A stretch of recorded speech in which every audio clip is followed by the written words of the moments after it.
Got my old hard hat here. Used to work in an underground mine, if you didn't know. Over 3,000 feet underground. Hard rock miner. I keep this around to remind me what hard work is really like. You can see this thing's pretty beat up. Used to be a rubber band right here.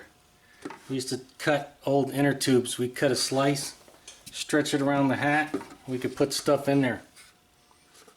I used to keep my 6-point safety inspection that I'd have to fill out every single shift right there. I used to keep a crayon right there to mark stuff stuck in there. You can see. You can see all my old stickers. Used to be qualified. Every one of these stickers is what you were qualified on. So front end loaders, different kinds. I think that was the cage, ringing the bells to go up and down. The battery operated locomotives underground. I remember that one. Probably explosives. The oxygen acetylene torch and the old hammer. For 5 years when I worked underground for about 8, and for 5 of those I took a 16-pound double jack hammer and I made big rocks into little rocks. Breaking rocks all day long. Hard work. That used to say safety first, production will follow. I gave Eric O from South Main Auto a duplicate sticker of this. He has it up on his whiteboard of knowledge, right at the top in the middle if you look close. But yeah, I learned the meaning of hard work when I worked at that mine. This is not even my first hard hat. It's at least my second, maybe my third. My first one got destroyed when I was blown up with explosives. I was out of work for 6 months on that. Whole back end was caved in and melted. This thing saved my life, or at least the one that I was wearing saved my life. I was definitely beat up and messed up, but I was still alive. I probably should have been killed, and yet here I am. So even though I haven't worked in an underground mine for 20 years, man, it's been a long time.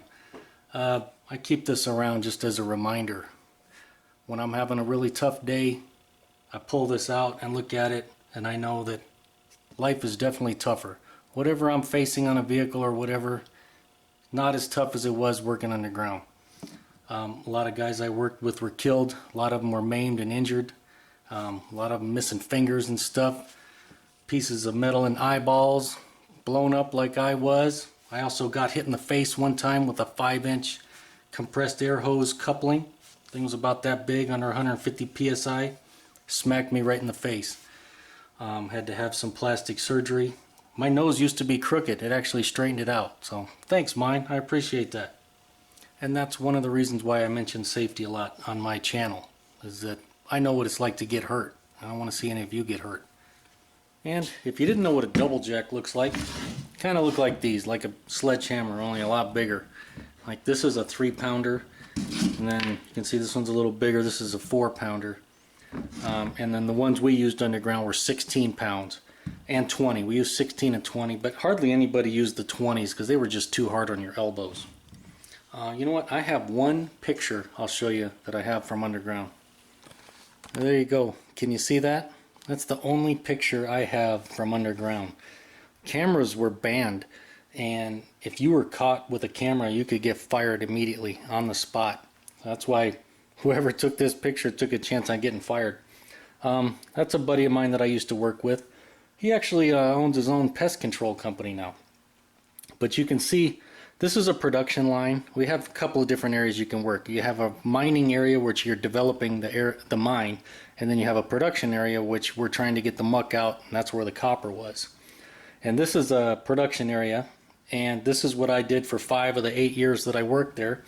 Is you can't really tell, but there's an opening right there, and there's an opening right there, and then if you can tell, there's a 5 by 5 foot gigantic hole right in front of him. And then on top of those, you can see those are rails. Those are actually railroad rails, and they're turned upside down so the flat part is up. And they're spaced, there's 5 of them, they're spaced from the edge, and then 1, 2, 3, 4, 5, they're spaced 18 inches apart, and that was used as a measuring device, or a grizzly. And so the muck would come out of here. You're supposed to only one side or the other, one at a time, and you fill that hole. That's 35-ton hole right in front of him. And you can see, let's see, you can see the safety cable right there. It's running through there, and you can barely see his lanyard. He's got a lanyard hooked up, and it's hooked up to his safety belt there. That's his battery pack for his cap lamp. And there you can see he had a rubber band, or a band from an inner tube too, like I was telling you about, which mine's disintegrated, that I no longer have it. So basically our job was to fill those holes. There was 8 of them inside this line. You can see we had a 5-foot bar, and you can see his shovel there. He probably shouldn't have it right there. That's a tripping hazard. This was probably right after a blast. This was probably right at the beginning of shift. He just came in. He's trying to clean it up. You can't see it, but I'm sure he's holding the double jack, or he's leaning on it on the other side there, and he's probably breaking that rock. And he has the look of, why are you in here bothering me? I gave that look to many of people. But yeah, this board right here is 3 inches thick and 12 inches long and 7 foot, or 12 inches wide and 7 feet long. That's a control board. You can barely see it, but that's the edge of the control board like this. And there's just some steel rods that are anchored into the concrete. These production lines were concreted, so for, you know, to help stop the weight of the earth caving in. But even as you can see, the weight was crushing this in. And this is actually a really good area. A lot of times this will be crushed down. It's not good for a 6'1" person like me. Be crushed down or squeezed in, or the floor would come up. It could get really bad working in there. Definitely get a bad back. But yeah, those control boards just kind of control the muck flow, because sometimes they would run really good, and sometimes it was boulder city. There were boulders everywhere. This looks like it was probably a good running line. And then you can see we had air and water lines in there, and that's an actual air mover right there. And there's, on the other side, there's holes in that thing. It would actually blow air, and that was to pull air through the line. So when that starts running, it creates a huge cloud of dust. Right now there's no muck flow, so there's no dust in there, but that would have sucked the air that way. That's why he's standing on this side, so he's upwind.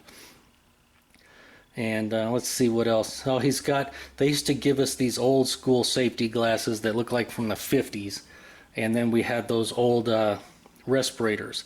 He's not wearing that for dust right now. He's wearing all that stuff from the fly rock, because when you hit those boulders, the rocks, the chips go everywhere, into your knees, into your private parts, into your face, everything. So you definitely got to protect yourself from that, especially your shins. Our shins would just look like what, cottage cheese, kind of, just because they just get destroyed from the fly rock. Yeah, that's kind of what a work area looks like, or one of them. You can see not a lot of room to swing that double jack. Our double jacks were actually had shorter handles. I think they're only like 26 inches. Because you didn't have room. It's not like you were standing outside and just could, you know, swing for the fence. You definitely had to learn to really choke up and work your way around all the stuff that's in there. And then when these lines started taking weight, we'd come in and we'd put steel sets in there, and that would even be more crap that was in the way that you'd have to worry about hitting your elbows and stuff on. So yeah, whenever I'm having a rough day, I pull this hat out. I just remember it could be worse. A lot of my co-workers have been killed over the years, not only at the mine, but other places I've worked as well. And so, to all my co-workers who have gone before me, rest in peace.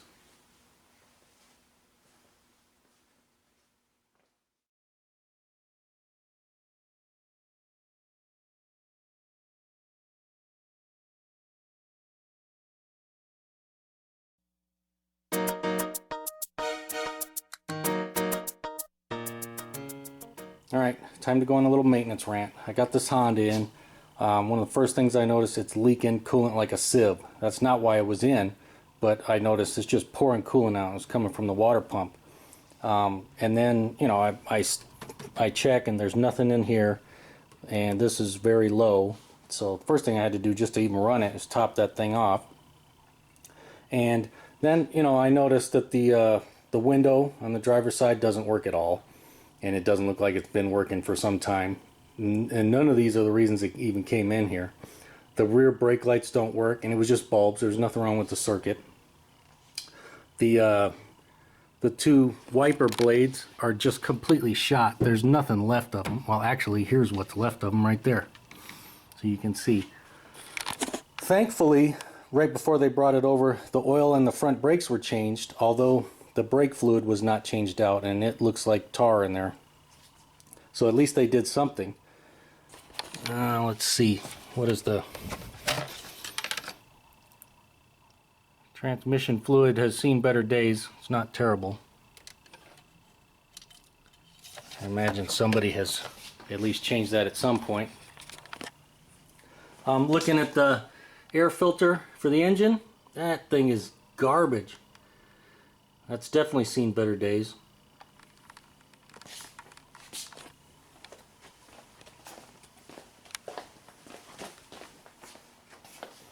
And how about the cabin air filter? Oh, that's nice. How would you like to breathe that air? And when I was just looking around, every single engine mount and transmission mount were broken. The right CV axle boot is torn open, throwing grease everywhere. And the transmission seal on that side is leaking. So this car's definitely been not taken care of at all, that's for sure.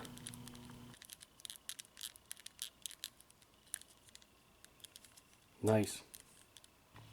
And I guess it just pains me whenever I see vehicles that are just driven and driven with no thought of repairing them at all, or even doing basic maintenance. Alright, no more reminiscing and ranting. Back to work. She's in a lot better shape than when I found it. Thanks for watching.